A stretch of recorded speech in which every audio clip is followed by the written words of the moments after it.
சிறுபான்மையினர் கல்வி நிறுவனங்களை நிறுவுவதற்கான உரிமைகளை எந்த அரசியலமைப்பு சட்டம் அனுமதிக்கிறது? சிறுபான்மையினர் கல்வி நிறுவனங்களை நிறுவுவதற்கான உரிமைகளை எந்த அரசியலமைப்பு சட்டம் அனுமதிக்கிறது? ஆன்சர் 30.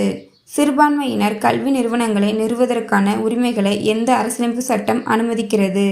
30.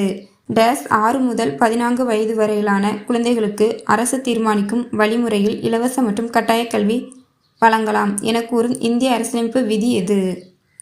6 முதல் 14 வயது வரையிலான குழந்தைகளுக்கு அரசு தீர்மானிக்கும் வழிமுறையில் இலவச மற்றும் கட்டாய கல்வி வழங்கலாம் என கூறும் இந்திய அரசியலமைப்பு விதி எது?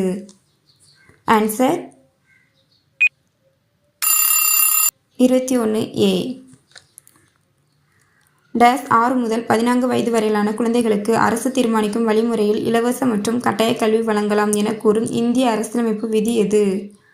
21